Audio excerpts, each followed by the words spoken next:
States of America, where people across the country are observing the 21st anniversary of the September 11, 2001 terrorist attacks. The coordinated terrorist attacks killed 2,977 people. A total of 19 hijackers took control of 4 passenger planes and crashed one each into the Twin Towers of the World Trade Center in New York City. The third plane was rammed into the Pentagon, the headquarters of the U.S. Department of Defense. The fourth plane was brought down in the fields of Pennsylvania after passengers and crew fought back their hijackers. Americans are remembering with moments of silence, readings of victims' names, volunteer work, and other tributes 21 years after the deadliest terror attack on U.S. soil. Victims, relatives, and dignitaries will convene at the places where hijacked planes crashed on 11th September 2001. Other communities around the country are marking the day with candlelight videos, interfaith services, and other commemorations. Some Americans are joining in volunteer projects on a day that is federally recognized as both Patriot Day and a National Day of Service and Remembrance. This is the first anniversary of the 9/11 attacks after the U.S.-led Western forces withdrawal from Afghanistan last year. The U.S.-led Western world had invaded Afghanistan after 9/11 attacks on the war on terror to hunt the terrorist group Al-Qaeda's leadership that planned the attacks. Now let's talk to global affairs analyst Habib Salawu, who joins us to discuss this moment in history. It's 21 years after the famous 9/11 attack. Talk to us about what the highlights are for this year's commemoration, particularly seeing the mixed reactions that have followed U.S. invasion of Afghanistan. Can you take that again, please? Sorry.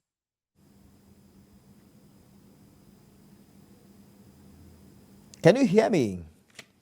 Okay, I can hear you now. Oh, Mr. Salawu, I was asking what the highlights are this year, given the mixed reaction that followed U.S. Withdrawal from Afghanistan, U.S. troops withdrawal from Afghanistan.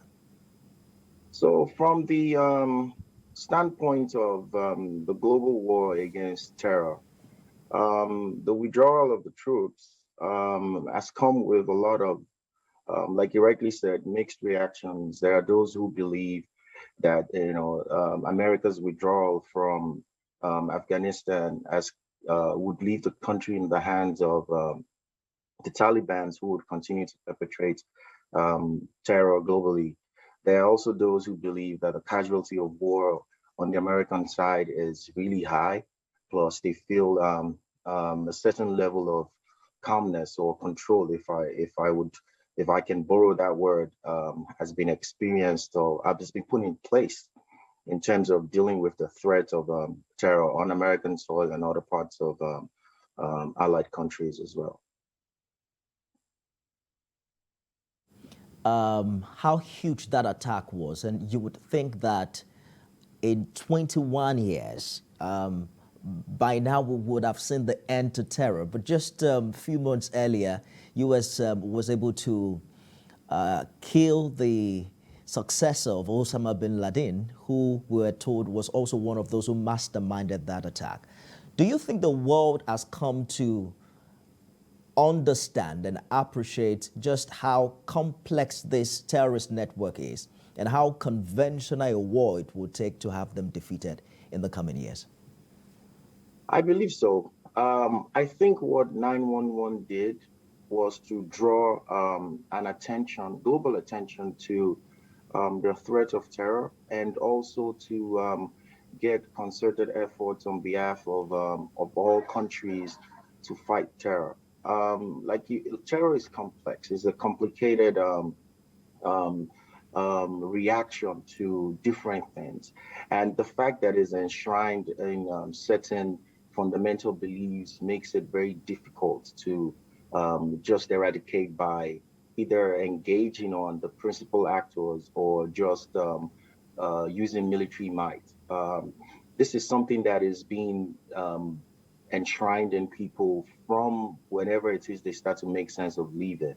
And then because of the lopsided balance in terms of democracy, the dividends of democracy, exploitation, and how the relationship between a certain part of the world and the US and other parts of the world exists. It's easy to tie some of the failures that people experience or hardship that people experience to exploitation, and then that continues to fuel the desire to be recruited for terrorist activities. And we've seen how that plays out in Nigeria as well. So it's not something that would easily go away. There has to be continuous engagement, and whichever way it works. If it's military, if it's dialogue, if it's coercion, if it's moral suasion, whatever works, just to ensure that the globe is safe.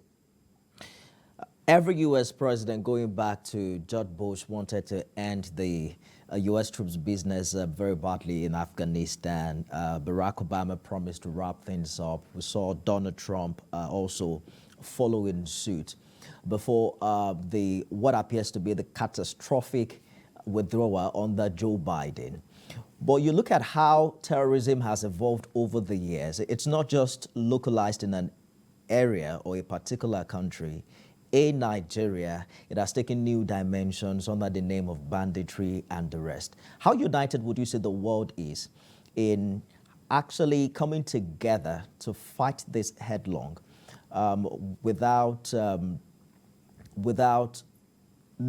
concentrating the efforts in just a single part of the world? So the thing is, I hate to attempt to try to tie religion to terror, because it then paints an entire people with faith as people who are sympathizers with terror.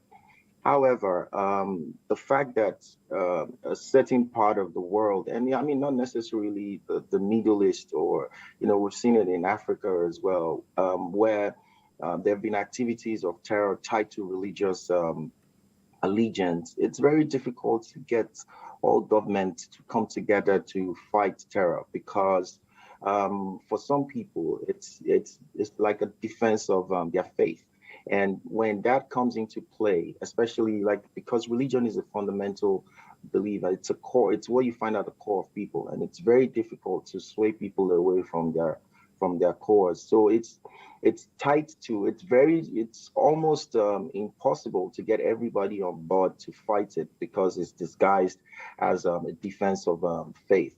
But I believe that we've seen how it's affecting us in Nigeria. Even those who initially had religious sympathy towards the actions of terrorists are beginning to see how that doesn't play out the way they initially thought it to be. So it's it's um it's like being between the rock and hard place. It's tough for to get that global concerted um war against the terror.